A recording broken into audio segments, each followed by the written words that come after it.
Good afternoon, everyone. My name is Philippe Cunningham, and I'm the council member for the 4th Ward in North Minneapolis. Before we call to order our meeting, I wanted to take a quick moment. Want to introduce yourself as well? Yes, my name is Andrea Jenkins. I'm the council member for the 8th Ward. And our council vice president. So, thank you. Before we call to order our regular meeting of the Committee of the Whole, we're going to take a few minutes to celebrate some of our city employees who are being honored today for our Star Awards. The Star Awards are a part of the Public Service Recognition Week, and we will be recognizing employees in 4 categories. Did you want to read this? So, some background. Through the Enterprise Employee Recognition Program, or STAR, Special Thanks and Recognition Awards, the City of Minneapolis will acknowledge the excellence and extraordinary efforts made by employees across the organization. Many studies on the workplace show that being recognized for achievements, knowing that one's contributions make a difference, and having the opportunity for growth and professional development have had considerable impact on employee engagement, satisfaction, and commitment. Through the Star Awards program, the city will support growing a culture of appreciation by recognizing city employees for their achievements and contributions. More complete details on the Enterprise Employee Recognition process are outlined below. And so I just really wanted to just set that tone for folks to be able to know there's recognition at the enterprise and department level, recognition at the city level. And so I'll go ahead and get us started today. So our first award is the City Star, which is awarded to an employee who makes a significant impact to the city. I'm going to be calling up Council President Bender to present the award this year. It's being given to Sarah Boucher Jackson from 911. Come on up. Let's give a round of applause.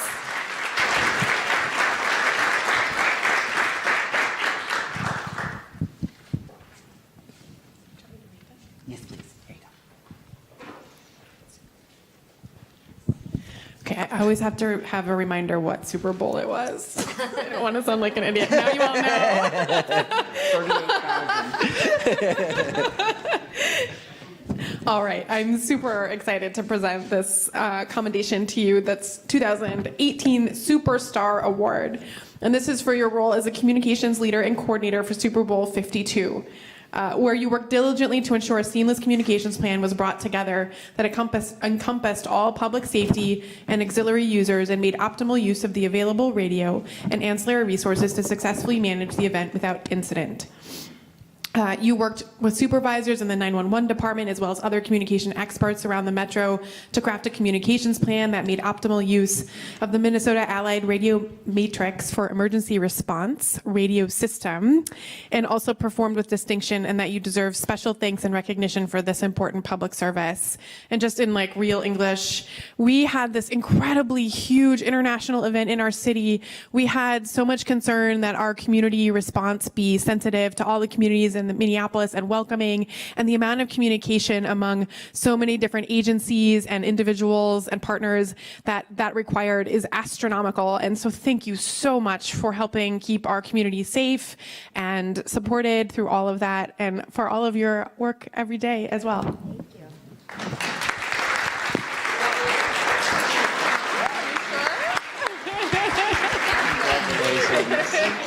Congratulations. I've never seen somebody almost do a back bend away from a microphone like that. All right. Congratulations, Sarah. Thank you, Council President Bender. Second is the Co-Star Award, which is awarded to a team that makes a significant impact to the city. This year, we are recognizing Trevor Tibitsuri and Paul Jazz Thompson. And I'm going to be calling up Councilmember Schrader to help with this as well.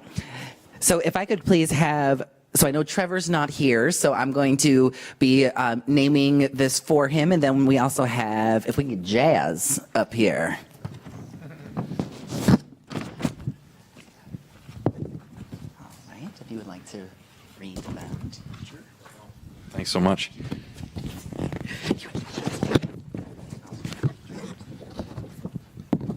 So it is my honor to present Jazz with the Superstar Award for his work on a team that identified the alternative plan that led to the implementation of the wayfinding signage project at the Minneapolis Convention Center.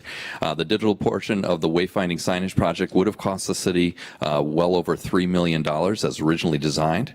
And Jazz worked collaboratively with other staff to implement the wayfinding signage project and saved over $2 million. Jazz performed this with distinction and deserves our special thanks and recognition for this. So thanks so much for all you've done for the city. Thank you. Did you want to speak? And I would also like to take a quick moment to thank Trevor, who's not here. His certificate of recognition also reads similarly to his co-star. So I wanted to take a moment here to pass that along. Can we still please give a round of applause to Trevor for all of his hard work as well. So the next is the North Star Award, which is awarded to an outstanding leader. This year, our North Star Award is being given to Janelle Harris. Round of applause for Janelle. And I'll invite Councilmember Fletcher up to present the award. Congratulations.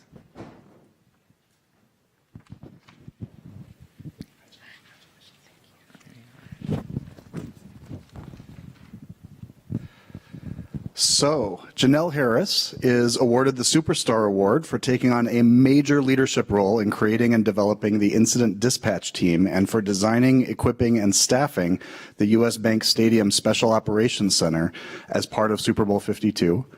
And in her leadership role as chair of the Radio Communications and Interoperability branch of the Super Bowl 52 Incident Command Structure, managed a very difficult and complex process of identifying communications strengths and opportunities metro-wide, creating the concept of operations and other communications plans, and coordinating the training and deployment of a wide variety of public safety resources. And Janelle Harris's communications planning resulted in a smooth and reliable flow of emergency and non-emergency communications, supporting large events, made Minneapolis a safe place to enjoy recreation and the many amenities the city has to offer. And whereas Janelle Harris performs with distinction and deserves special thanks and recognition for her public service, now therefore, the Mayor and City Council do hereby present the Certificate of Commendation to Janelle Harris, together with sincere appreciation and gratitude, and best wishes for future endeavors. And let me just say, as the council member from Ward 3, where the Super Bowl happened, and where if communication had happened badly, it would have really been felt by my constituents, on behalf of everybody in our neighborhood who lives in the shadow of the stadium and who saw a really flawless operation. I had a chance to visit the operations center. Really appreciated the work everyone did, and really just want to commend you on a job well done. So thank you so much.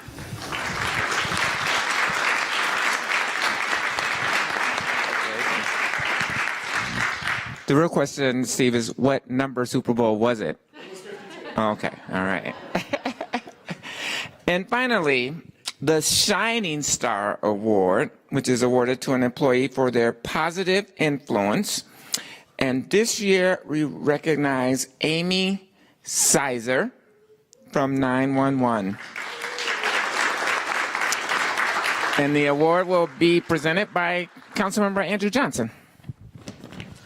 Thank you so much.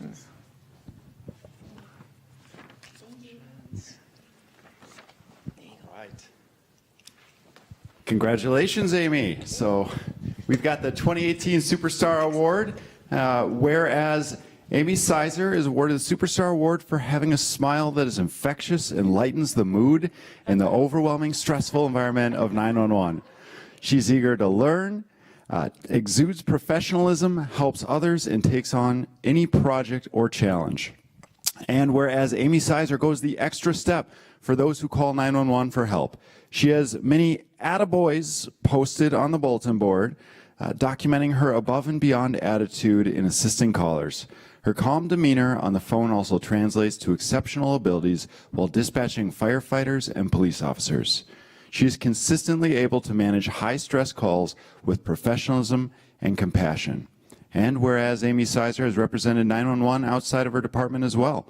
She runs the Mounted Patrol charity, where she plans and raises funds to help implement the hard work of the police department's Mounted Patrol unit, and she assists the police department's K-9 unit with their fundraising.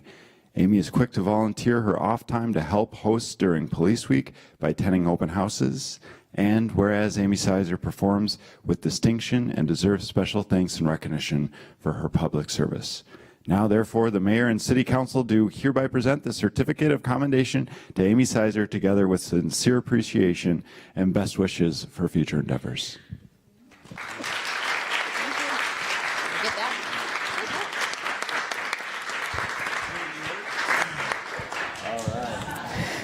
Both Council Vice President Jenkins and I were formerly staffers before stepping into elected office, so we know how hard, firsthand, how hard city staffers work and how a lot of times city staffers can be underappreciated, and public service workers really are underappreciated by all of the energy and emotional labor that goes into the work that we do throughout the city. So thank you and congratulations to everyone. Thank you so much. Congratulations.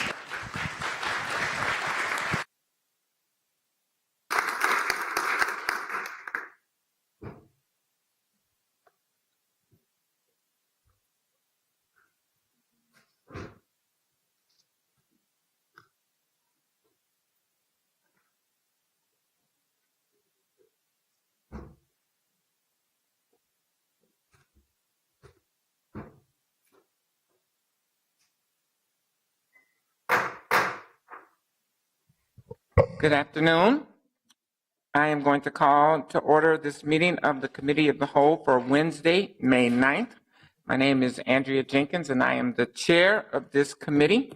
With me at the dais are Council members Palmisano, Johnson, Goodman, Ellison, Warsami, Schrader, Council President Bender, Cunningham, Council member Fletcher,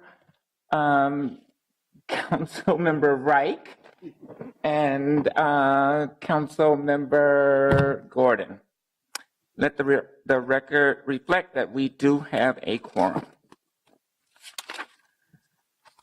So, our first item today is regarding the city's annual presentation of the Star Awards as part of Public Service Recognition Week, and we will begin with a staff presentation.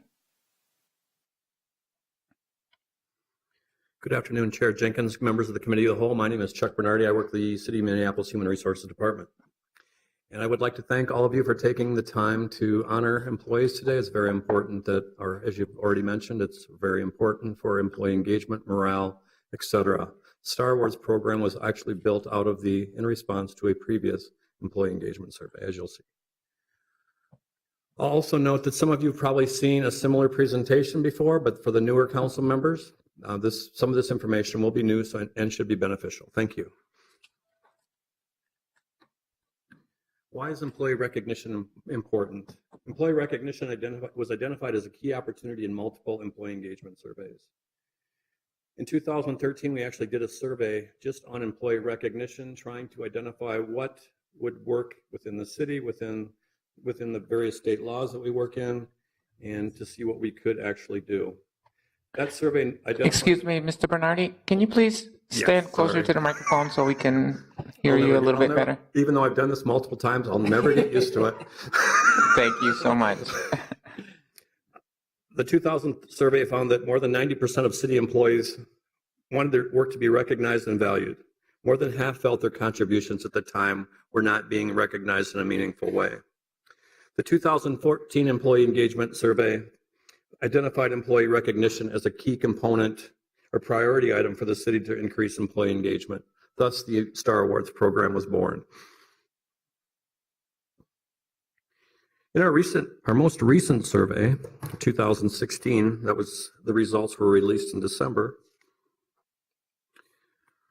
We saw increases on a couple of survey items that are worth noting. These were identified as statistically significant increases. We saw a 6.1% increase on the survey item, I receive appropriate recognition when I do a good job. Another item said a 7.8% increase on the survey item, I feel valued as a city employee. In the recognition, rewards and recognition category itself, we saw a 14.4% increase in how employees responded to that particular category. This feedback was received from a total of 2,500 employees. What is the STAR Awards program? STAR stands for Special Thanks and Recognition. Approved nominees receive a custom-designed recognition coin and certificate. The program is designed to provide enterprise recognition options. The program was not designed to replace departmental efforts. Some of our departments, such as police and fire, have very robust employee recognition programs.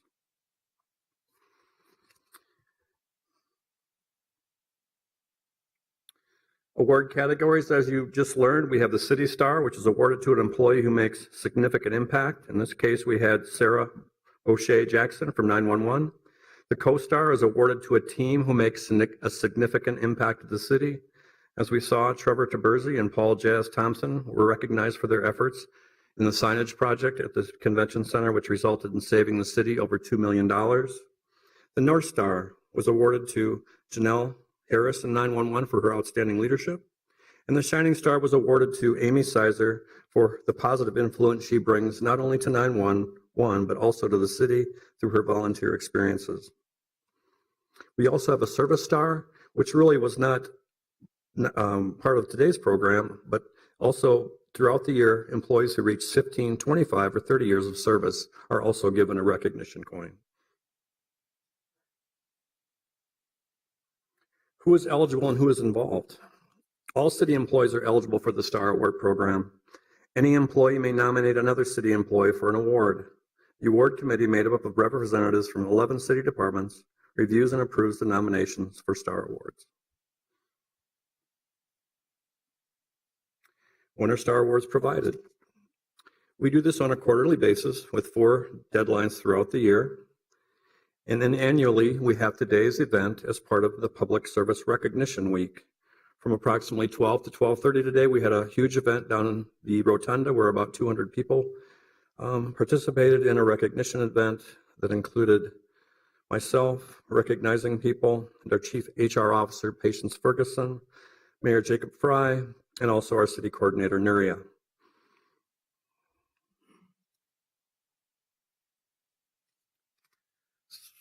So these are what this slide shows what the nominees actually receive. Left to right, we have the Co-Star, the City Star, the North Star, the Shining Star. On the back of those particular coins, we have the city's official seal. And then we have the other coins there, the 15, the 25, and the 30. The 15 has a picture of the Stone Arch Bridge. The 25 has a picture of the City Hall. And the 30-year has a picture of the Father's Water statue. Recognition results. During year 4 of the program, 183 employees were approved for Star Awards. There were 8 City Stars, 152 Co-Stars, 6 North Stars, 17 Shining Stars, and then a breakdown by department of where those particular employees worked is listed to the right. This is an increase of about 12% over 2016-17 when 156 employees were honored. The first year of the program, we had 34 people honored. Second year, 73. So the program continues to grow. And then in terms of Service Stars, there were 222 people recognized last year. 95 with 15 years of service, 67 with 25 years of service, and 60 with 30 years of service. This is quite significant. In 2014, we had 318. 2015, we had 322. And in 2016, we had 378. This year, we're only projecting 189 coins. Part of the reason for that is in the early 2000s, we had the LGA cuts, and we weren't doing a lot of hiring 15 years ago. So that's why we're seeing a decline in the numbers. Those eventually will start going back up. But again, you can see the actual breakdown of where these employees work with that amount of service.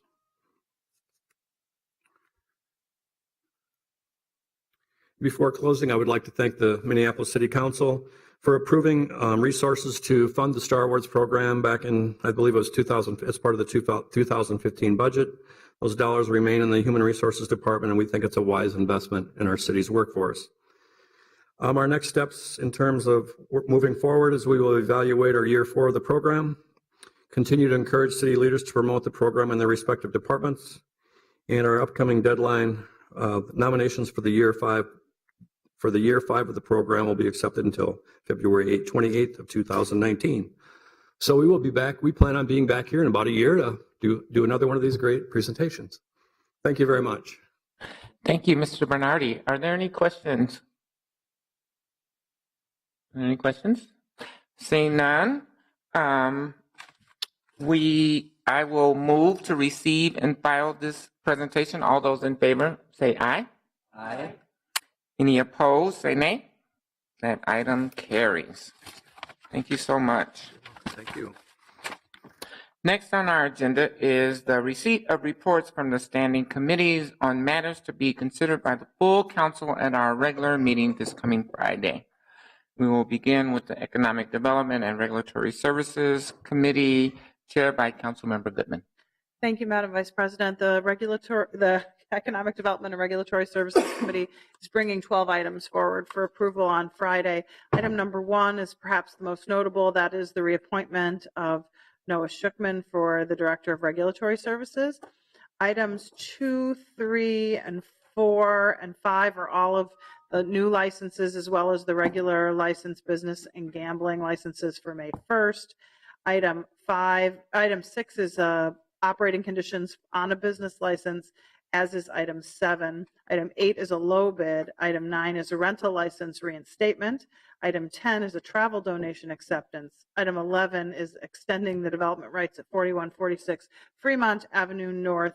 And the final item is item 12, which is receiving and filing a report and presentation we had on the City of Minneapolis Pathways, which will also be part of the Economic Development Study Session for those of you attending that tomorrow. With that, I am happy to answer any questions on items 1 through 12. Thank you, Councilmember Goodman. Are there any questions? Are there any questions? Seeing none, we will hear from the chair of the Elections and Rules Committee, who has speedily went out and prepared his report just moments after that committee met. Councilmember Ellison. Madam Chair, so Elections and Rules has one item to bring to the full council, most notable, the 2018 polling place designation amendment. And so I can stand for any questions. Are there any questions? Seeing none, we will next hear from the Enterprise Committee, chaired by Councilmember Palmisano. Thank you, Madam Chair. At Enterprise Committee this cycle, we received an update that will become regular updates from our city coordinator on just things happening in the coordinator's office. Importantly, this time that also included a conversation of 2018 strategic planning and how that aligns to both the racial equity work and the budget schedule and all of those things. So if you haven't yet received that presentation, I really strongly suggest you reach out to Andrea Larson or just look it up online from our previous meeting. The 3 items before you on Friday are all IT contract issuances. The first is applicant tracking software and increase to the existing contract. The second is for letters and work orders for public works solid waste. And the third is a contract for photo imaging equipment for the police. Happy to answer any questions. Thank you, Chair Palmisano. Are there any questions? Seeing none, we will hear from the Housing Policy and Development Committee, chaired by Councilmember Gordon. Thank you very much, Madam Vice President. The Housing Policy and Development Committee is going to be bringing forward 3 items for consideration on Friday. The first is approval of our 2018 Consolidated Plan Action Plan. That would also include submitting the plan to the U.S. Department of Housing and Urban Development. This is actually the plan that suffices for grant applications for some significant grants, including our HUD Community Development Block Grant, our Home Investment Partnership, our Emergency Solutions Grant, and our HOPWA, or Housing Opportunities for Persons with AIDS Entitlement Program. The second item is approving an extension of a 2015 Affordable Housing Trust Fund Award for Great River Landing. And the last item is approving our 2018 Affordable Housing Trust Fund request for proposals and policies and procedures. We did have a good discussion at the committee. We actually discussed, I think, item 3 probably the longest. I think there also might be some council members who are considering potentially bringing in some amendments or staff directions to the council meeting, just to warn you folks on perhaps item 1 and item 3. Thank you, Councilmember Gordon. Are there any questions? Seeing none, next we will hear from the Public Health, Environment, Civil Rights, and Engagement Committee, chaired by Councilmember Cunningham. Thank you, Madam Vice President. The Public Health, Environment, Civil Rights, and Engagement Committee will be bringing forward 6 items for consideration at Friday's council meeting. The first is a grant from Minnesota Department of Human Services for educational non-enforcement tobacco compliance checks. The second is accepting a grant from the Minnesota Department of Health for home visiting services. The third is a data use agreement with Hennepin County for health data. 4 is a cost-sharing agreement for the expansion of Green Initiative's cost-share program and agreement template modifications. And number 5 is a technical amendment to a previously passed item. And number 6 is the 2018 Urban Scholars funding from other programs, accepting $88,000 from partner organizations. I am happy to answer any questions. Thank you, Chair Cunningham. Are there any questions? Seeing none, next we will hear from the Transportation and Public Works Committee. That committee's chair is Councilmember Reich. Thank you, Madam Vice President. The committee forwards 10 items for full consideration on Friday. Items 1, 2, and 3 are approving work for resurfacing projects for the locations listed. Items 4 and 5 are alley construction project approvals for the locations listed. Item 6 is the Special Service District Operating Plan and Budget Amendments. Items 7, 8, and 9 are accepting bids for activities of the department.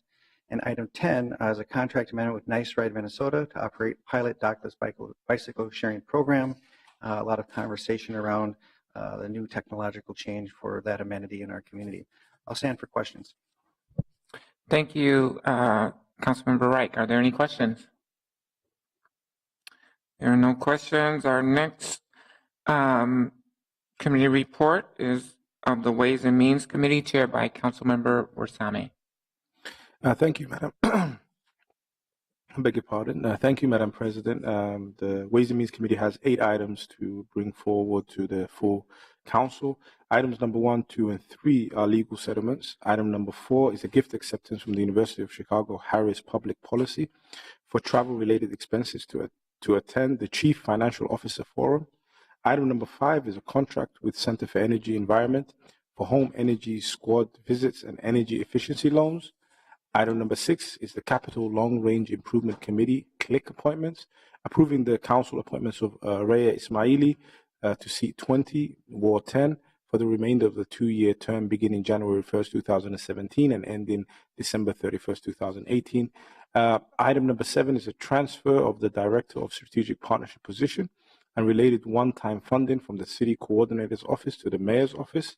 And item number 8 is a project labor agreement for public service building project. And I stand for questions. Thank you, Chair Warsame. And I do want to just acknowledge that we have been joined by Council Member Cano as well as Mayor Fry. And I will ask, are there any questions regarding the Ways and Means report given by Chair Warsame? We do have one comment from the mayor. Thank you so much, Council Vice President Jenkins. I wanted to just comment briefly on item number 7, which is the strategic partnerships position. Thank you, Madam. Yes, please. We all campaigned on affordable housing. Everyone on this council believes that tackling our affordable housing crisis is a top priority. We must act. And nobody on this council believes that Minneapolis can or should try to go it alone. This is a regional issue, so we need regional cooperation, right? I'm convinced that we need someone spearheading that effort right now to go out there and actually build those coalitions externally and leverage other jurisdictions and their resources. So this position would ultimately provide that bridge.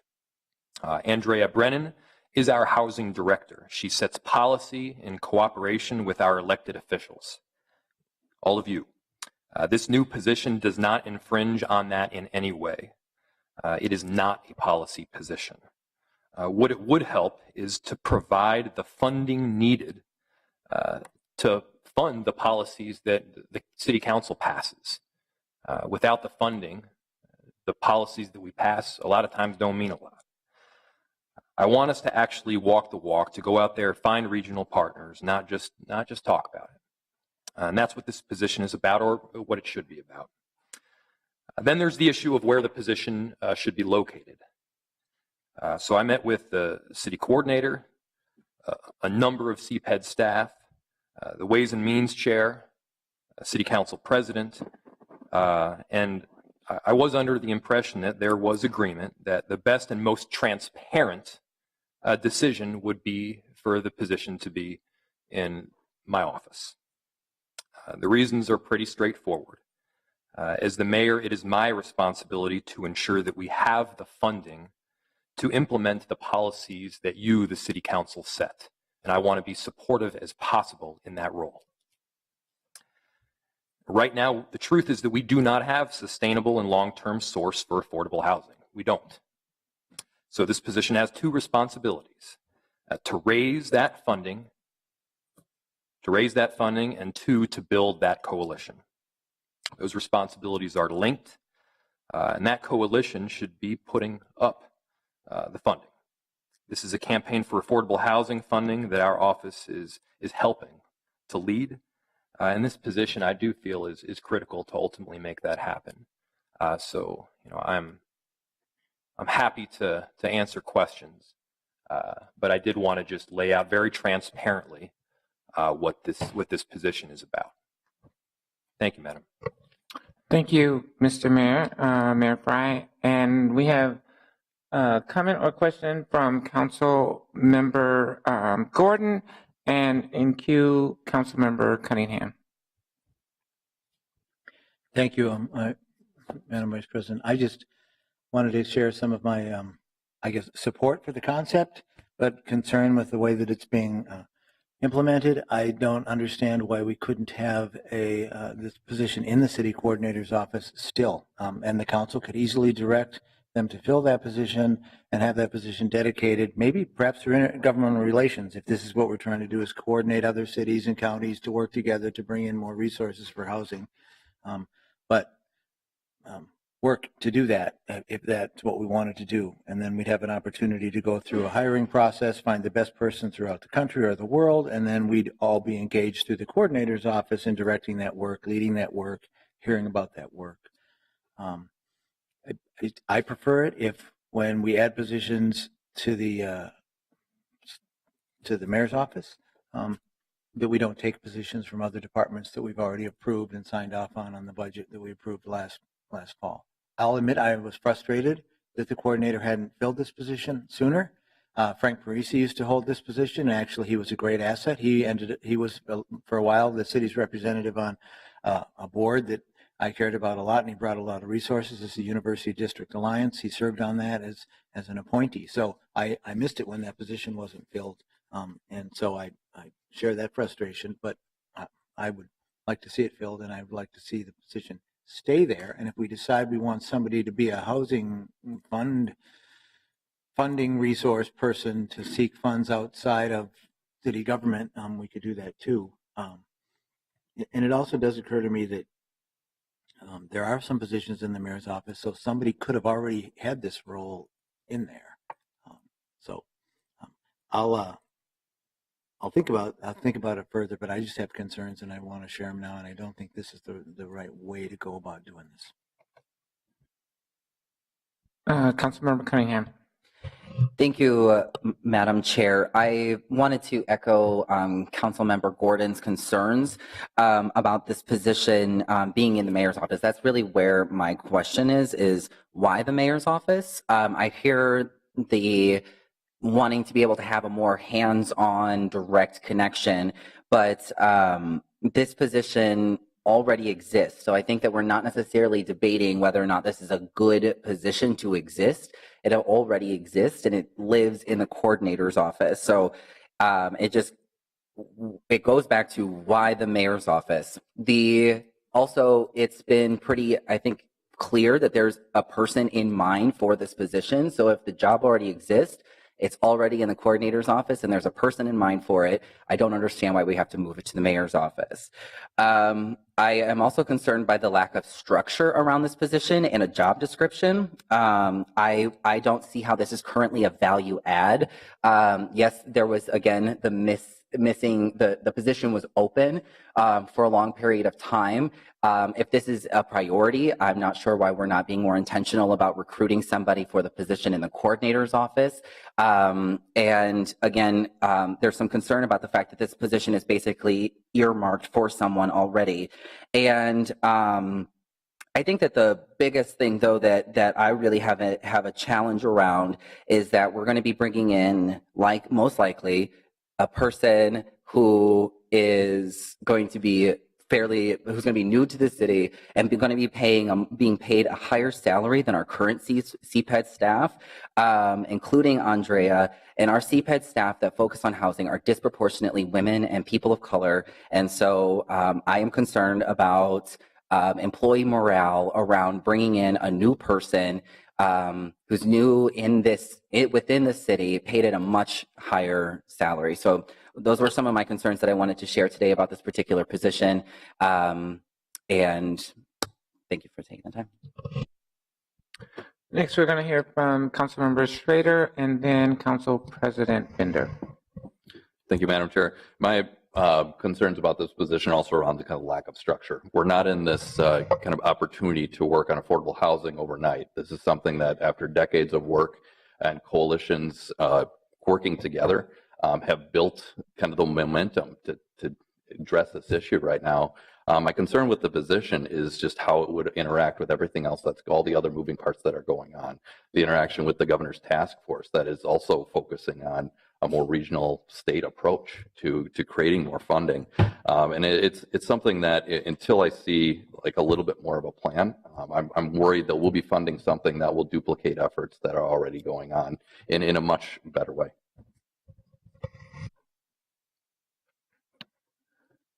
President Bender. Thank you, Madam Chair. So, when we first started talking about this role, my understanding was that the idea was to shift the focus of the Chief Resilience Officer to housing, and that there was a particular person in mind for that position, a role that was meeting with the funder of that position. And then when I called the funder, they said they really work with mayors, and so they weren't really interested in working with the city council, even though our system of government puts a lot of the onus of managing departments and authoring policy change in the council, that program was really focused on mayors. And so I was open to the idea that we would consider moving a position that was related to working with mayors across the country into the mayor's office. I think this is a really different question. And I watched part of the Ways and Means Committee meeting. It wasn't posted until today, so I didn't get a chance to finish watching, where I know there was a lot of questions and discussion, but I'm not completely clear on how this position will serve as a kind of convener of regional partnerships.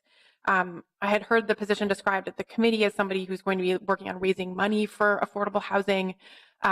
In reaching out to some of the partners that we work with on affordable housing, I'm not sure how much they have been engaged.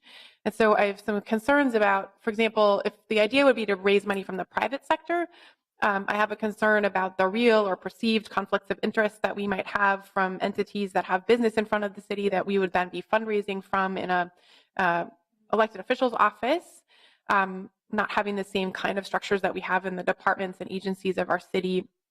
The second concern I would have is how the nonprofit partners that we work with who fund housing feel about having us as a city operate in that space. In terms of our partnerships with other entities. You know, we of course have our intergovernmental relations staff. So it kind of comes back to how does this person interact with all the different staff in the city that are already working on housing policy in lots of different areas of the city. We added a staff person in the housing division to focus on housing stability. And I understand that our housing director is also hiring another housing policy staff person. So that's in addition to our existing staff in the housing department. So of course, I think all of us are supportive of the focus on housing and having the correct staff capacity to take that on. In my mind, those positions in the housing division of the CPAD department were aimed at that. And then finally, you know, I was on the council last term when we increased the number of full-time employees in the mayor's office from 11 to 13. And at the time, the mayor had added 2 FTEs to focus on specific initiatives that were policy priorities of the last administration. So my underlying question would be, why couldn't this mayor's administration sort of repurpose those positions to focus on this administration's priorities? My hope would be that we're not going to add new staff every time we have a new mayor, because again, with 13 staff in the mayor's office, that's a pretty well-staffed office, considering again that the council is really the body that meets biweekly to oversee the departments, that authors all of the policy ordinances, muddling along with our existing staff levels as well. So those are my questions and concerns. I know we're all really excited to work with the mayor's office on housing, on affordable housing, on taking that work to the next level. Of course, it's interrelated, I think, as Council Vice President had pointed out, with lots of other issues that are priorities for the council as well. So, yeah. Are there any other? All right. So we have Councilmember Cano and Councilmember Ellison in queue. Thank you, Madam Chair, and Council Vice President Jenkins. So I appreciate this discussion, and I also appreciate the mayor's focus on this very important issue that I know a lot of us are trying to really grasp and shape and think about how to position, because it'll shape the character and color of our city for decades to come. So my 2 cents on this topic is that you know, this is a new administration, this is a new leadership, this is the way that we as elected officials get to shape this work, and that's part of the reason why many of us ran for office and won, and why we're here today. And I believe we deserve a fair shot at taking that challenge on in the ways that we feel is best. And I want to say that there does come a lot of high expectations with this position.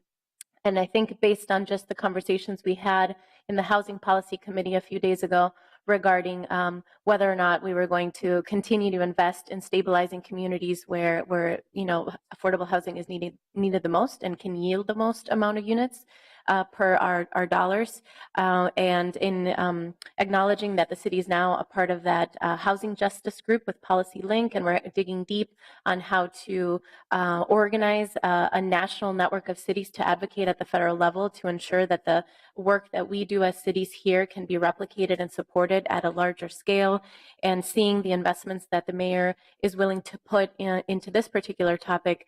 We have really big shoes to fill. We have a lot of work to get done in the next year, and I would welcome and invite everybody to be a part of shaping those conversations and guiding that work and reaching out to the mayor's office and reaching out to whoever the staff member is going to be to ensure that we're connecting all of these discussions and that all of us collectively decide to work together instead of one another like we've been doing in the last 4 years, to really figure out how we're going to ensure that the legacy this city leaves behind through our work is something positive and constructive and meaningful for the residents of our city. And so that's kind of one big takeaway for me in shifting dynamics in the council this year. And I do have a lot of really big expectations for the work that will come from this particular investment. And I'm glad we're doing it. I'm willing to give it a chance. And guess what? If we're not happy with the way things are going a year and a half from now, we have the power to change that. We can do that as the council and working with our mayor's office to reshift or guide the work in different ways. So if anything, I see this as a big challenge to ourselves, as a big challenge to our mayor's office, and really as something that we can deliver on for our city in a very big way.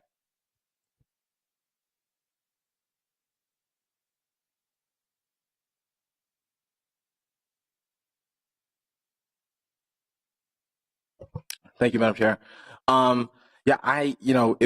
If we as a city are able to sort of curb the effects of gentrification or stop them, right?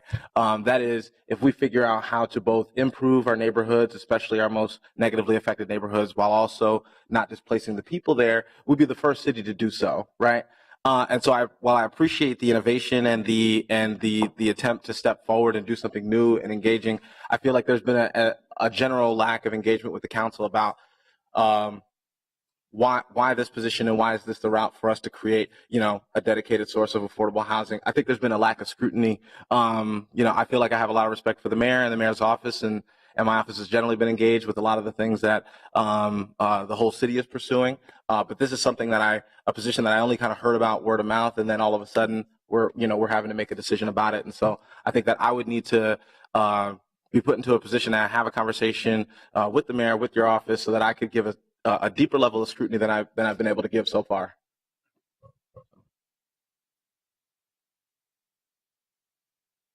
Councilmember Fletcher and Warsame, and I failed to recognize Councilmember Goodman. So, okay, I'm so sorry. Do you want to have her go first? Would you, Councilmember Fletcher has offered to let you speak. Thank you, Vice President Jenkins, and thank you, Mayor Fry, for being here and to answer questions. And so I'll take advantage of that a little bit just to get some clarification, because I'm trying to get to a place that I feel more comfortable with this. I think when you talk about raising money, different members of the council are picturing different things. And so I wanted to give you a chance to sort of clarify, who do you picture raising money from? And to what purpose does it? I think some people are picturing forms of fundraising that would sort of feel like a conflict of interest, and some people are picturing fundraising that might be competing with the nonprofits that we're developing affordable housing with. So I just want to get a better understanding of that, and then also a little bit better understanding of how we avoid this position becoming a sort of alternate path to open communications with the city about potential deals if somebody doesn't want to route through CPED for whatever reason, or wants to get around city staff. So I think knowing how we're going to approach that question is also, I think, a very important thing to make sure that we're all working together instead of sort of creating potential conflict down the road. Madam Vice President, may I answer? Yes, Mr. Mayor. Sorry. Thank you, Madam Vice President. Councilmember Fletcher, excellent questions.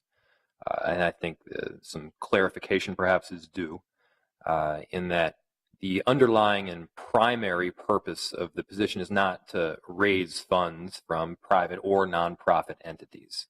One of the primary purposes is to build that coalition out with regional partners, primarily public and interjurisdictional, whether that's Bloomington, Hennepin, Ramsey, Edina, Brooklyn Park, you name it. Everyone agrees that we need a regional partnership ultimately to make this happen. And if we're actually going to generate the funds necessary to bridge that gap between whatever constitutes the market rate and the affordable rate, we got to get it from somewhere. And so it's going to be a pretty significant task. And that's the task that we would be charging this particular individual with. And to correct another piece, this position has not been decided yet. Are there individuals, plural, that we are looking at? Yes, there are. And it's relatively narrow. But no, it has not been decided yet. And, as is always the case, please don't hesitate to swing down to my office, or I can swing down to yours and answer any questions. And to Councilmember Ellison, yes, absolutely. I think it is an absolutely fair point, and we can get you all the information you need.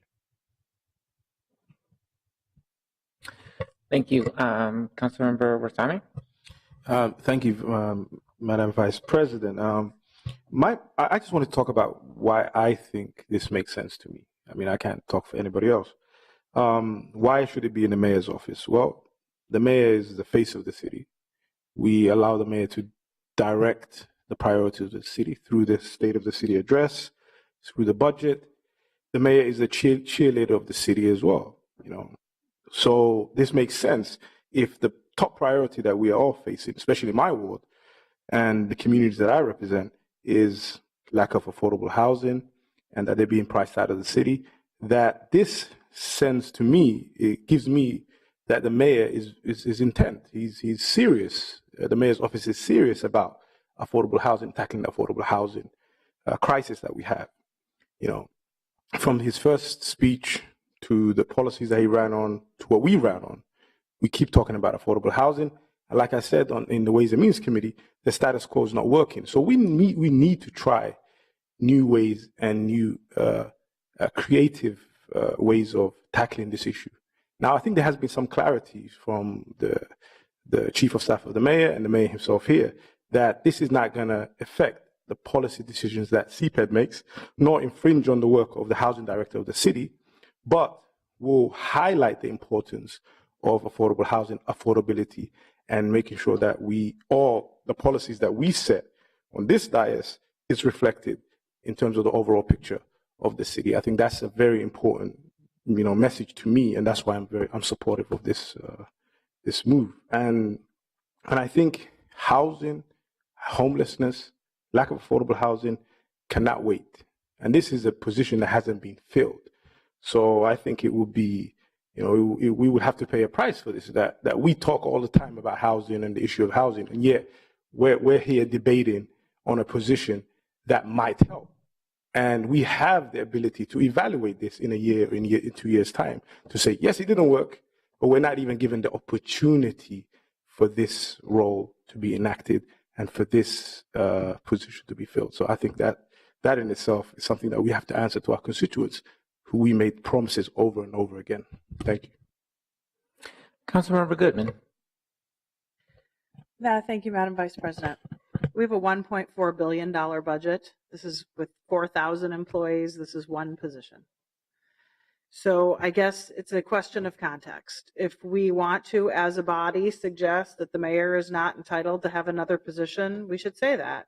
I don't really think it's that big of a deal at this point, a couple months into a new term where there are a list of 3 priorities. I've heard so many times I could repeat them. Economic inclusion, the 3 things the mayor talks about everywhere he is. And I kind of see our work in 2 groupings. You have the everyday work of the housing staff led by the incomparable Andrea Brennan, who is working on not only moving all of the balls forward on all of the programs and policies and initiatives that we're currently working on, but quite frankly, those of us on the Housing Committee know now dealing with all of the changes that everybody wants to make to our housing plan. And these are numerous, from minor things to major things being tossed at her every day. And now we're also suggesting that we have yet another community panel to discuss telling us what to do about affordable housing, and that has to be staffed, and there's a research angle of it, and we are not even adequately staffed in the housing division for the amount of work that elected officials, rightfully so, are putting upon our staff. That means there needs to be somebody who's thinking about it from the very big picture. From, if you come into my office and look at the whiteboard that I have of priorities from the last term, one of the things I have on the list, in fact, I think the only one that hasn't been done, is how to fully fund the Affordable Housing Trust Fund. So it's something that's been hanging out there since it's been put into effect, that we've never had a good, stable source. Now we have more ideas coming from other cities, other regions in the state about how to do that. But somebody really needs to kind of think about the big picture, and somebody needs to think about the day-to-day. And so it seems to me as though this is an opportunity. I'm not exactly sure how the mayor has talked about how this would interact with the housing division, but it seems to me as though that would be a good division of work, should we determine that we want to do this. Ultimately, there were probably a dozen ways the mayor could have done this without asking us. Seems to be about as transparent as it gets, having a conversation where almost every single person on the council is commenting on whether or not the mayor should have one more staff person amongst an enterprise of thousands of staff people with a fairly significant budget. And I suppose if we think that we should increase the amount of money in our office budgets, as an example, which I think we should do, that would probably have to go through the mayor's office and the mayor's budget. And I would hope that he wouldn't hold over our heads. I don't think you need another 5,000 to communicate with your constituents. So I think there has to be some give and take at the beginning of an administration. And at least it's on a topic that most of us, if not all of us, care deeply about. That's kind of where I come down on it. I appreciate the transparency and the opportunity for people to be able to talk about it if they were not in the inner loop, which I have not been, but I think it makes some sense. So, point of admission, I don't have speaker management on. Are there any other questions or comments, Mr. Mayor? Thank you, Council Vice President. I will just add one more very brief point to reiterate a point already made by Councilmember Goodman and Councilmember Cano. The reason we did it this way was to be as transparent as possible. This did happen in the past, and there wasn't any discussion on it, as I recall. We wanted to make sure that that was the case, so that people can comment, people can argue, and yes, if this is not workable in a year and a half or 2 years' time or whatever, then no, it is entirely within the council's authority to change things. I understand that, and we all want to be held accountable for that. Are there any other comments? Council President Bender. Thank you, Madam Chair. Not to belabor this, but in the last term, there were 2 additional FTE added in the mayor's office, both of which came in initially with some grant funding, and now the city of Minneapolis has absorbed the initial grant funding and is paying the full salaries of 2 additional FTE than what was in the mayor's office in 2011. Both of those came through the council for approval. There were a lot of questions from council members about why the mayor's office needed more staff at the time. Even with 11 staff, now that there are 13, I think there are similar questions about, just allocation of staff. And again, my question isn't why would you want to have a housing policy point person in your office? My question was, why couldn't you have reallocated the position that was focused on early childhood development and the sustainability position that were added last term to refocus those 2 entire FTEs time on housing instead of adding yet another staff person in the office when there are 13 FTEs. Councilmember Gordon. Thank you. I hearing all this makes me think probably the position should maybe be in CPED then, and we should have an open process so we could hire it there. I'm also curious why it's $130,000 if it's June. I mean, how much is this person? What we really don't have. We haven't had anybody look at the position. What is the scope of services that they're going to provide to us? Where did it fall in the classification? What work are they going to do? It looks like it's one-time funding, I think, although I'm not sure there's a real financial note in there that's clarifying, except that we're transferring that money. Maybe we could split it, and we could do half to the council offices, so maybe we could get a part-time expert to help us with some of our priorities and our issues, and the other half could go to the mayor, and we could see where that goes. But I don't even know if that's smart. I think it might be better if it's somewhere that we can all work with in CPED, and I think the coordinator's office might make sense too. But that's just my last 2 cents worth. Are there any other comments or questions, Council President Bender? Thank you, Madam Chair. And this may be a question of clarification. So my understanding from the staff report was that there was some amount of grant funding, although I don't think that was specified in the staff report.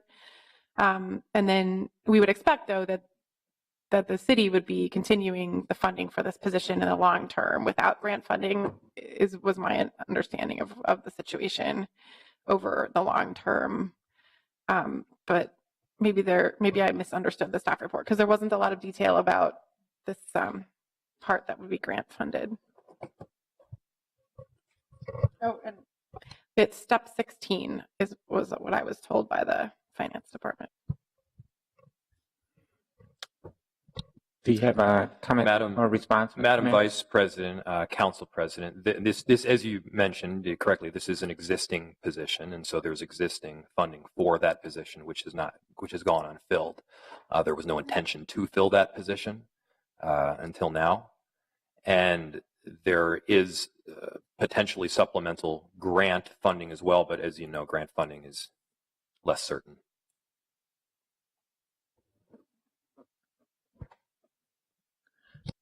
Any other comments or questions?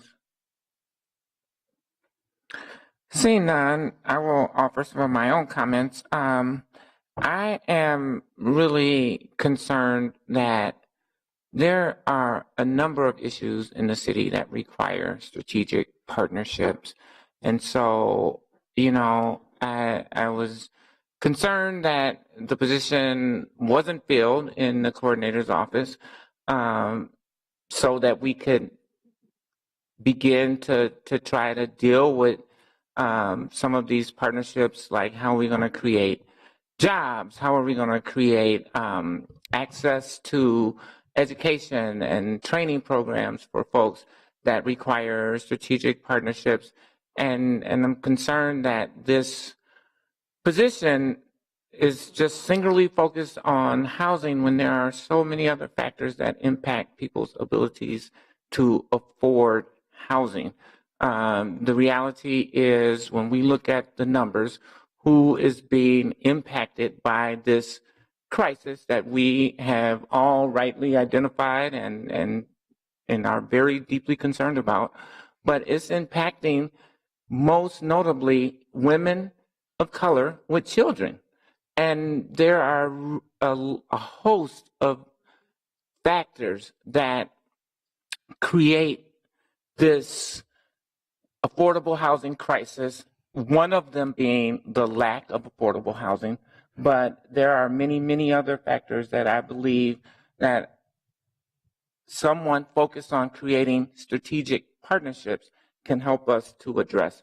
And so I would just like for the mayor to really think more broadly about the role of this position and how the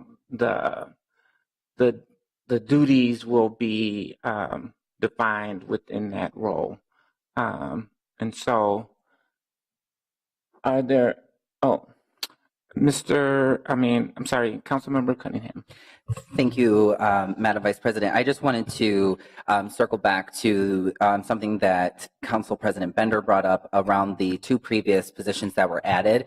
I don't know if you all know, but I actually used to work in the mayor's office in the last term. That was a joke. But in that mayor's office, in that position, I had to actually help fundraise money for my own position, and I was considered in one of those 13. And so there is that component of it. And I'm also very familiar with what the structure of that office was. We had all of the positions that were brought in all focused on policy. So it expanded policy capacity. All of the policy positions, I would say easily we work between 60 and 80 hours a week. In what we see in the current structure is that the policy areas have been condensed into a smaller group of people, and two positions have been now reallocated to be assistant positions for the chief of staff and the comms director, if I'm not mistaken. And those were not existing positions in the previous administration. So from my understanding, that would make the most logical sense of where those two positions went, was that the policy areas were condensed, and then there was other capacity that was built for leaders in the administration. And so in terms of like how it was condensed, I do believe that there's still space within the current capacity to be readjusted to be able to address these concerns as well. So thank you. Are there any other comments, questions? Councilmember Palmisano. Thank you, Madam Vice President. I'd like to move to postpone this one cycle to the next committee of the whole meeting. It's apparent that people are coming at this from different perspectives. I think that these issues could potentially be worked out, but maybe we could come to a different level of agreement with one another. But at this point, it just seems like there's enough questions and enough concerns on the table that we would move to postpone this one cycle. So I'd like to move that. We have a motion. Mr. Clark. Madam Vice President, just to clarify, the recommendation out of the Ways and Means Committee was for approval of this item, so certainly the motion could be made at Council that this be continued and kept at the Committee of the Whole. If that's the Council's pleasure, this committee would not be able to alter the recommendation of Ways and Means, but the recommendation at Council could be exactly as Councilmember Palmisano has suggested, that this stay at the Committee of the Whole level, transfer away from Ways and Means so that all 13 Council members are involved in this conversation going forward. And it would then appear on the Committee of the Whole's agenda as a new or as a holdover item in the next cycle, assuming again that the Council did make that motion and approve it on Friday. Thank you, Mr. Clerk. Was there a comment from the attorney, city attorney? Madam Chair, that is correct. It's not in front of this committee as an action item, but as a discussion item. So the vote to delay a cycle would be at the council meeting on Friday. Thank you, Ms. Siegel. Councilmember Gordon. A couple of things I wanted to note, and I think postponing it, I guess that makes sense. As the chair of the Housing Policy and Development Committee, it feels like I should stand up a little bit for my wheelhouse or whatever. And it seems like if a committee, since this position seems to have morphed into a affordable housing position, maybe it should also be looked at another committee. I'm not going to make any motion about that right now, but I just want to raise that. One of the things that just has struck me, I realized that I particularly find troubling about this is if it's a fundraising position. I don't know that a fundraising position, especially if you're going to go out to private individuals or companies or corporations, I'm not sure it should be housed in an office of an elected official. I just think things get messy. They're going to look strange. It's going to look bizarre. I mean, we kind of are political entities. We go out and campaign and we fundraise and we collect contributions. And I always thought it was challenging and difficult when RT would go out and appeal to certain foundations and that sometimes for funding. And so I just want to throw that out there. Maybe I'm the only one who finds that like not a perfect fit, but I definitely, there's something that's gnawing at me about it. Thank you, Councilmember Gordon and Council President Bender.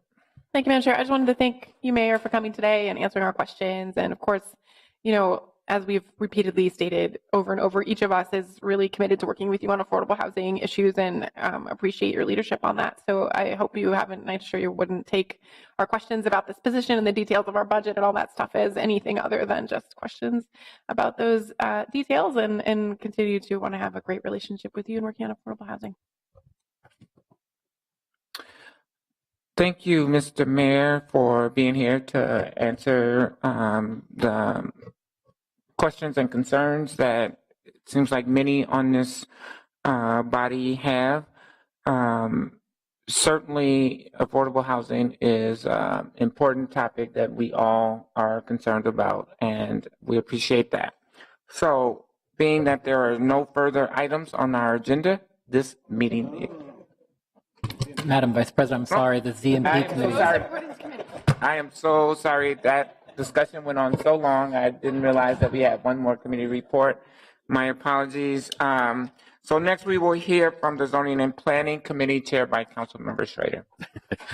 Thank you, Madam Chair. I also am excited to get done with this, but we do have a couple items today. We have the Zoning and Planning Committee will bring forward 6 items for consideration at Friday's City Council meeting.